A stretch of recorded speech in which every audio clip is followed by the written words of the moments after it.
Skillet shrimp with asparagus. All in the skillet. One skillet will give you a diversified meal, vegetables, protein, shrimps, delicious, easy, and fast. So, let's put some oil. Let's put some butter. I'm gonna saute the asparagus right in here, just like that. You know, I think you all know, but I'll go through the, so you kind of pressure it, and the asparagus will tell you by itself where it wants to break. This is good stuff to make good soup, you know? I mean, you know, what I usually do, I just whack it like this, and you make a good soup out of it, all of this, some carrots, some celery, and you got yourself an asparagus soup. Okay, sometimes there's a little toughness right here. I love asparagus. They're great for any dish. You can make a frittata. You can make an appetizer, just roast them with some cheese. And you can make everything with them, from vegetable to pasta sauces to risotto. Endless where you can use and enjoy asparagus. So, not too high. The temperature, a little bit like this. Let's put in a little bit of salt, a little peperoncino, and the base is like this. You cover it, and their own water will kind of steam and cook them, and then they'll end up caramelizing themselves at the end anyway. So, let's check, you see? I'm going to add to this, for a little crunch and a little taste, slivers of almond. Throw the almonds right in there, and we'll let them toast a little bit. So I'm looking, and I think it has reached a point that I'm happy with. I'm going to fish it out and just put it on top of the toasted bread.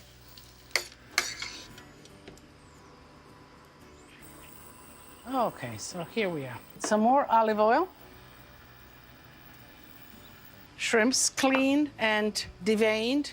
I'm just gonna saute them.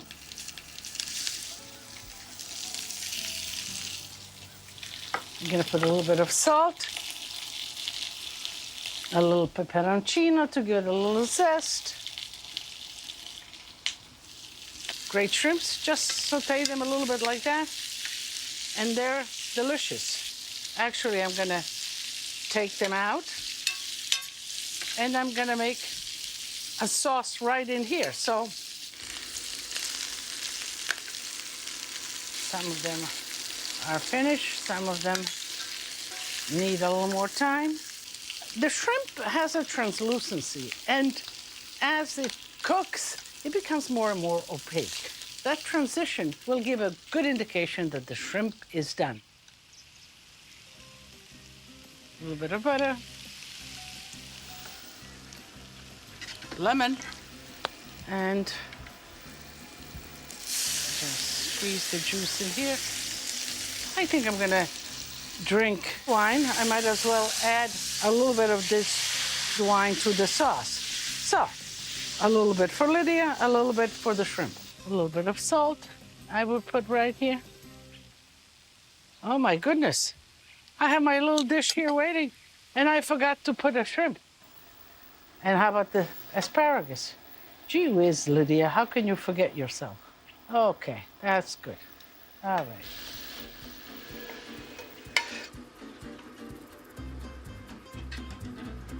All right. And the juice will flow all the way to the bottom. We'll soak the bread.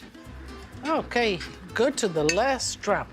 Here I have some beautiful little parsley. You can chop it, but I just left the leaves like that. And I think just like that, a little bit of leaves. I think this dish is finished. Simple, beautiful, delicious, fast. Look at this. Festive dish like this. You whip it up in 30 minutes and one pan to clean. So now, let me taste for you. Let me taste.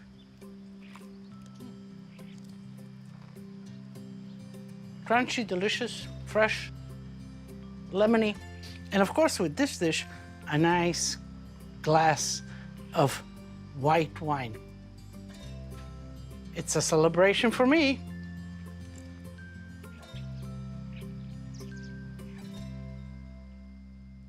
Some of my favorite time in the kitchen has been teaching my grandchildren to grow into confident cooks. And these days, even though they are living on their own, that doesn't mean they stop asking for my advice. Sharing recipes. Soft polenta. Julia, hi, how you doing? Hi, Noni. I'm good. How are you? All right, so you're in the mood for polenta. Yes, but I'm not sure all of my friends know what polenta is, Noni, but it's basically like grits, right? So it's corn that has been ground, and then it has been milled, and then you cook it in water. I've heard that it takes a really long time, so I'm kind of nervous. The yellow polenta that we make in Friuli, where we come from, takes about 45 minutes, you're right. I would recommend you get the instant polenta. And that one in 15-20 minutes is done. The cornmeal, you mix a little bit of salt, you put a little bit of butter or a little bit of oil, 4 cups of water, 2 cups of polenta, and then you cook and you mix. You can put cheese in there while it's cooking. You can put grated cheese, but you can put also shredded provolone. That sounds really good. Also, when you cook it, whatever's left over, you can put in a container, and that solidifies, and you can fry it, you can grill it, you can do all over many things with it. Polenta is so versatile. Dessert, you have the slices of polenta, you fry them a little bit in the butter, you put some berries, blueberries, a little bit of honey, you got yourself desserts. Am I kind of convincing you to cook it for all of them? Yes, you are. You made it sound easier than I thought it was going to be. I think I'm going to put the cheese in it, and maybe I'll put some vegetables on the side too. Never mind on the side, put it right in. They're gonna cook it with the polenta. You can put even spinach leaves. It's called paparot. Paparot is loose polenta, like soupy, with spinach leaves in it. Some cheese, and you got another meal. And what's your favorite polenta? How would you like it the best? I like when we cut it and we put the cheese on it. That's my favorite. Sure, so what you need to do, you need to have a nice saute pan, and you need a lid.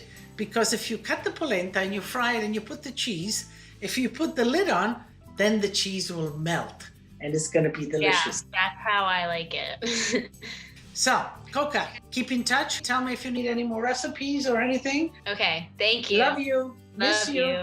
Bye. Okay. Ciao, ciao, Coca. Once a mom, always a mom. Once a grandma, always a grandma, and I love being that grandma.